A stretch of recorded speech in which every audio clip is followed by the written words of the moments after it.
If your baby gets bored fast, ignores the toy you just bought, then stares at the ceiling fan or a stranger's face like it's the most interesting thing on earth, most people would call that a short attention span. There's a good chance it's the exact opposite. Labs at Harvard, Johns Hopkins, and the University of Chicago have quietly found something wild.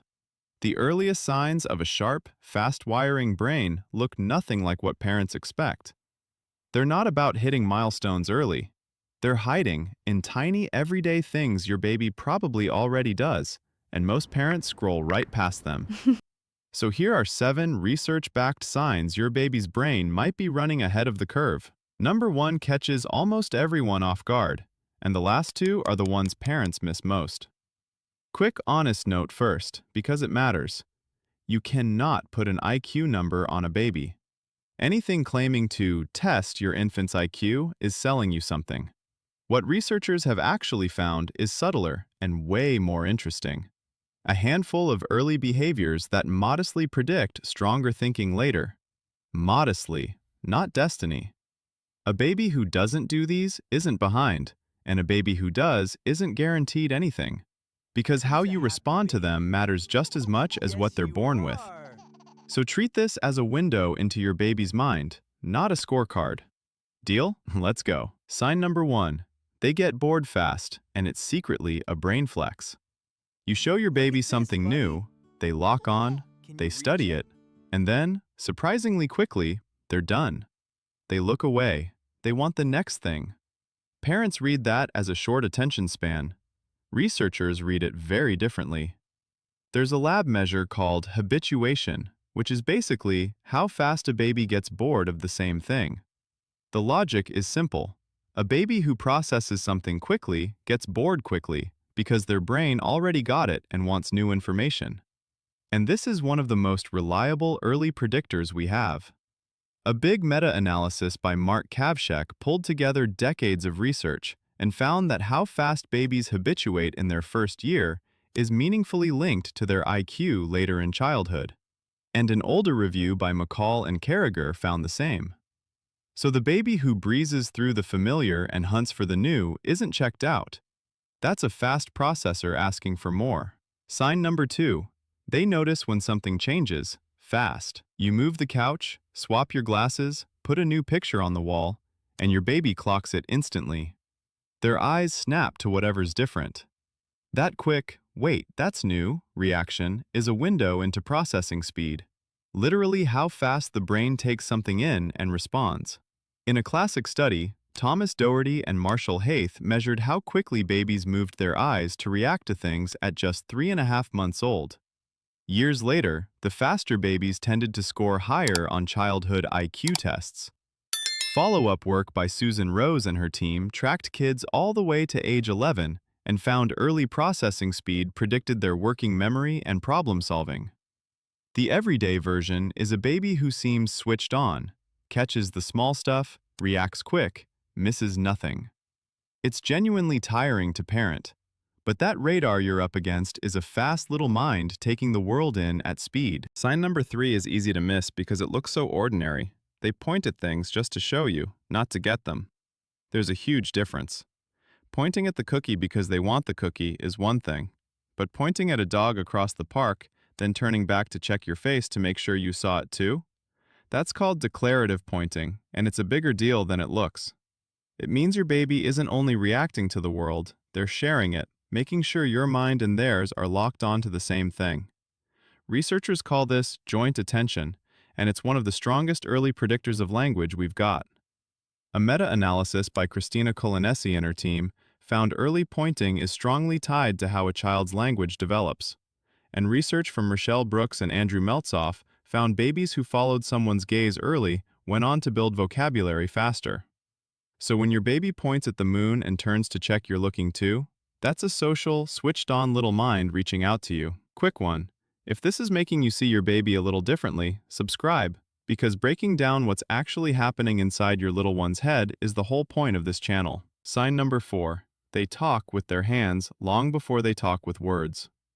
Waving, pointing, holding a toy up to show you, that all gone flip of the palms, blowing kisses, shaking their head no.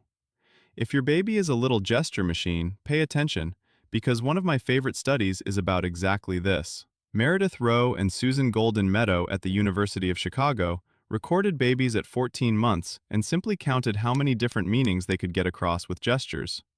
Then they checked back years later. The kids who gestured more meanings at 14 months had noticeably bigger vocabularies by 4.5, and the finding was strong enough to land in the journal Science.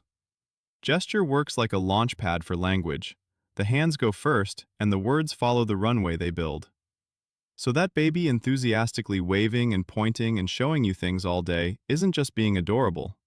They're already talking, just not with their mouth yet. Sign number 5. Their memory catches you off guard. Your baby watches you do something one time, press a button, wipe the table, tap your phone, and a day later they do the exact same thing. It can feel a little spooky.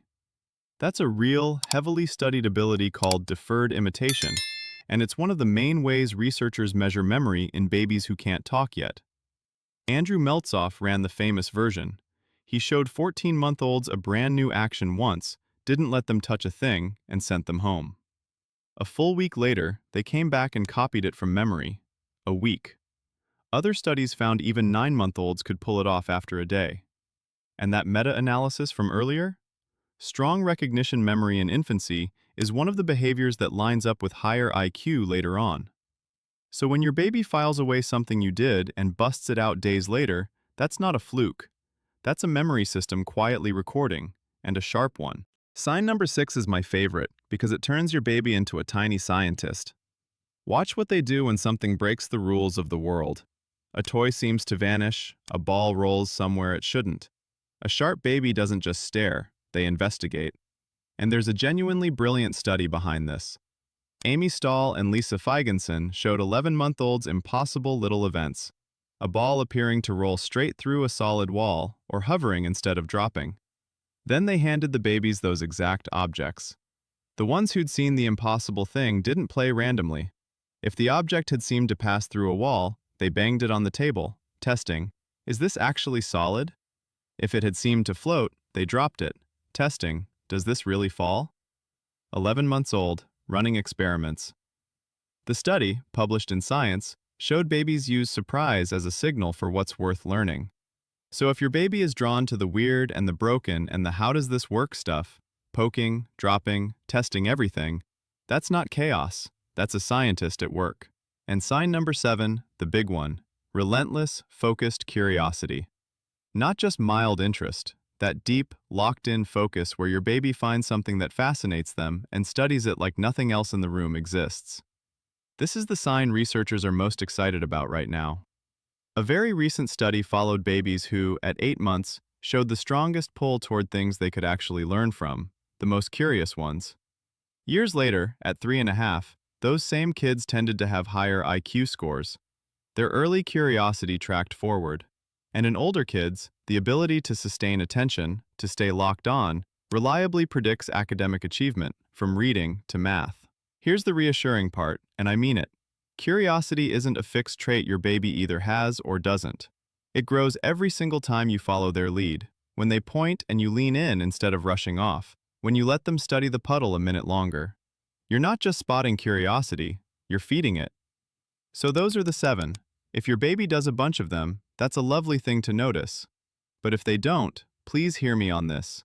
It says nothing about how smart your baby is or will be. Babies develop on wildly different timelines, and almost none of this is locked in. Here's what I actually want you to walk away with. Every one of these signs, the curiosity, the memory, the pointing, the little experiments, gets stronger with one thing. You. A brain that gets paid attention to, talked to, and allowed to explore is a brain that lights up. You don't need flashcards or genius baby videos. You need to notice your kid, follow whatever grabs them, and talk to them like they're already part of the conversation. Because more than any single sign on this list, the biggest predictor of a sharp mind is a baby who feels safe enough and curious enough to keep exploring the world. And that part is you. If this changed how you see your little one even a little, hit subscribe. We dig into the real science of your baby's mind every week. No fluff, no fear-mongering. And drop a comment telling me which sign your baby does. I read them. I'll see you in the next one.